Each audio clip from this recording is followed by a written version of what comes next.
Alright, so I'm kind of making this video mostly for myself just because it's always nice to see your progress, you know? I just want to show off. Please let me.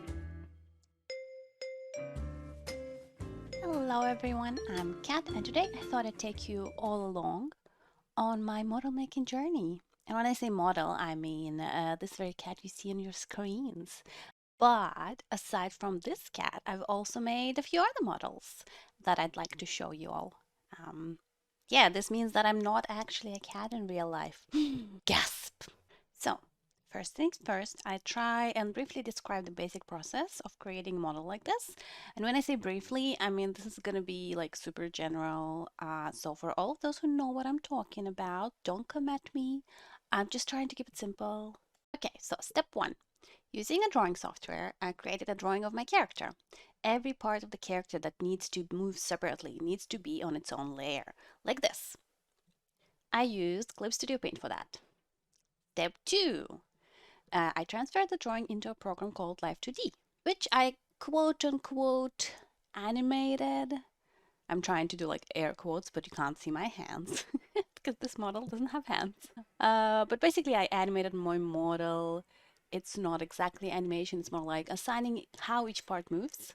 For example, I set up how each eye looks when it's closed and when it's open and when it's half closed, how all the elements look like when the cat is looking up and down and to the sides, etc. And finally, step 3, I exported my character from Live2D and I loaded it into a software that tracks my face with a camera. It can be a webcam or a phone camera. I just use my laptop built-in cam, and it syncs up the movement of the model with my own movements. So when I blink, it blinks. When I open and close my mouth, my cat does the same, etc. And the software I'm using for that is called VTip Studio, and I love it very, very much. So the biggest hurdle in this whole process for me was Live2D. Drawing the character was pretty straightforward once I figured out the layers and the order and stuff. And with Studio, you can just load the model in and you mess with the settings a little bit and you're good to go. Live2D, however, was a completely new software for me. It's very different from all the other programs I've used before. And when you open it for the first time, it just looks super overwhelming, at least for me. That's how it looked. Luckily, there are heaps of tutorials all over YouTube, but even with them, I found Live2D to just not be intuitive because I come from the world of animation. So in my brain, I'm kind of used to either, keyframe animation or a little bit of a puppet animation. But the fact that you have to assign the range of movement with these little sliders is what threw me off.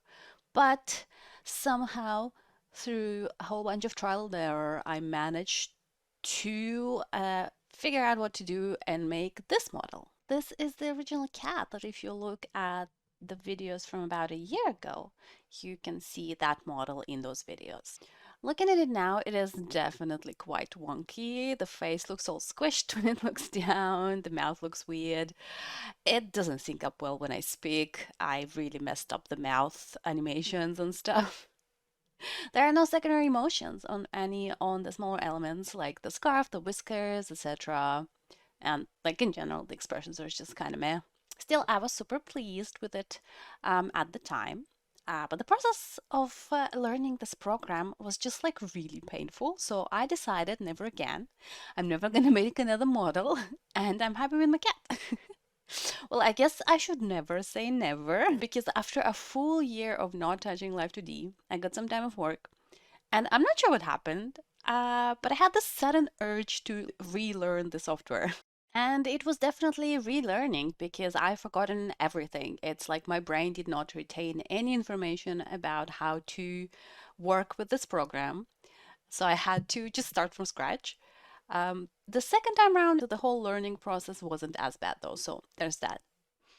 The result of this was an updated version of the cat. Okay, it's still pretty much the same, but the mouth looks better now.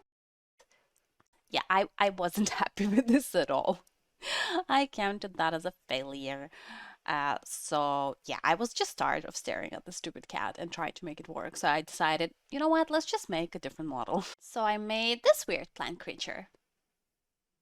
Yeah, it looks a bit unsettling, but I learned so much on this model. First, the mouth rigging is much better and more complex. I found a new, very nice tutorial for that.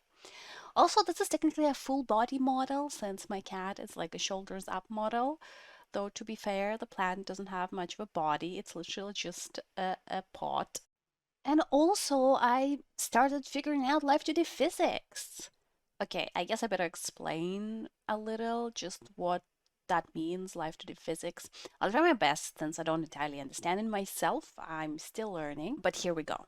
Adding physics in Live2D means adding secondary motion to any element on your model that has to move on its own. So, for example, swinging earrings, hair that sways when the body turns, ruffles on a skirt that bounce and sway when the model moves, whiskers, for example, the scarf on this cat model, etc., etc. So it can be any element that has to bounce, swing, sway, etc. The way it works is you decide what the motions are for each element. For example, if your character has earrings, you set how they look when they sway most to the left and then most to the right. Then you tell the program that the earrings should sway when the character turns its head left, right, etc. And it calculates how much they sway. You can pick a preset or set it up manually. There's like a bunch of numbers that you can input that I don't really understand all that well, but that's basically the main thing. So for this plant model, the leaves sway a bit when the plant moves. It looks very subtle, and if I was making this model now, I would probably make it more pronounced. But still, physics! I felt pretty good with my progress, so I decided to up the difficulty a lot and make a more classic, like anime style character with hair. As you've noticed so far, I haven't dealt with hair at all. The cat is bald, and you can't really call the leaves on the plant hair. And yeah, the result was this. Yes, it is an anime bunny girl. Can I be any more cliche? Oh yeah, a lot of stuff is happening here. We've got hair, we've got jewelry, we've got extra expressions.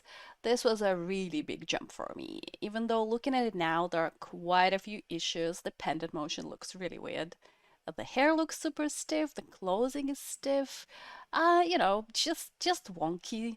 But still, overall, not too shabby. I was very happy with this. So for my next model, I wondered, can I make something less anime, more cartoony, like no line art style? So I made this. First of all, a full body model. Yes. Also, hair looks so much nicer. The hat is kind of wonky, and overall, the whole model is just a little bit stiff looking. But no time to waste. Gotta move on to my next project. This. Yes, I was on a roll. I made all of these within the span of just like a couple of months. Look at this adorable red girl. This is based on a character of another one of my friends. Different colored eyes were a bit of a challenge, since usually I just copy paste and flip the eye. That's the easiest way to do the eye animation. The ears are kind of stiff, and I just couldn't figure out a way for the tail animation to look nice. But look at this hair. Ah, so much sway. Also, I'm pretty happy with the head turn. The way the ears look, it just looks much more 3D than my other models. So yeah, that's quite the progress. Also, finally, I figured out how to make line art disappear at certain head angles. You see, when she lifts her head, the line art disappears where her neck is. Next, I made this also for a friend. This is not a full-size model, but I was very happy with how fluffy I managed to make the hair look, even though its design was really awkward to work with. I really should have thought the hair design through when I was drawing it. I cursed myself a little bit for all the weird strands I drew, but I still think it looks pretty good. I managed to make it look 3D, even though it was quite the challenge. I managed to make the ears look nice and fluffy, and finally I figured out idle animations. So in Live2D, you can actually animate. It can be used as an animation software. It's not a classic frame-to-frame animation, more like puppet animation, I guess. But it is not too difficult once you have the hang of all the other tools that the program gives you. Animation is just a little bit of an extra step. So I've added this little loop to the paws and an ear flicker, and it just makes the character look a little bit more alive. All right, and lastly, I made this model, also for a friend. Look at this little cutie. This is the first time I made a model that has something in her hands, and she can also swap the toy for a cup. The swapping animation is a little bit weird looking, but it's not too bad, I think. There's even a bit of animation on the steam. Little headband is floofy, and she can also take it off. There's a little idle animation of her swaying, and finally, I'm very happy with how her eyes turned out. I realized it's better to separate each eyelash if I want them to be nice and bouncy and look much more three-dimensional. I know it's not super realistic. The bounce is way too extreme, but I just like how it looks. I think it just looks very nice and alive.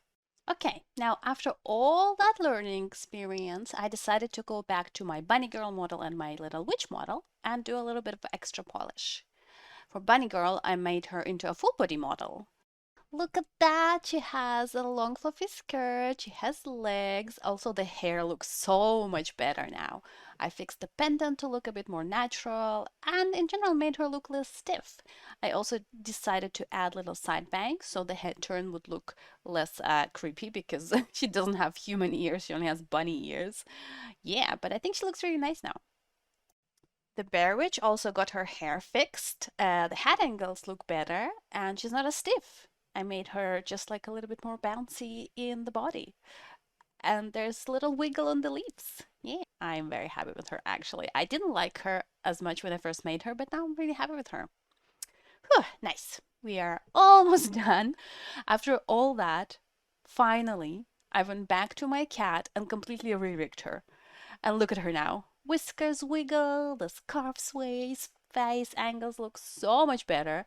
The ears look more 3D, and also I added some expressions. There's still ways to go with her. The ears are a little stiff still. I would like to eventually make them more similar to the tiger model I showed earlier. The eyelashes are not separated, so they don't bounce as much as I would like them to. Also, eventually, I would like to make it a full body model, but not now. Yeah, and that's pretty much it. Oh, wait, just a little bonus. Since it was spooky season not too long ago, I made a version of my cat as a ghost. Spooky. Look at the little ghost flames. Yeah, I'm actually really happy how this ghost version looks. I think it looks really neat. Anyway, that is it. I'm taking a bit of a break from making new models, but I have enjoyed this whole process very, very much. It's always nice to see how far you've come when you're learning something new. And yeah, thanks everyone for watching this very, very self-indulgent video. I hope it wasn't too boring watching me just showing off my models. Anyway, thank you so much. I hope everyone has an amazing day, night, or a time zone or whatever, and I'll see you all next time. Bye!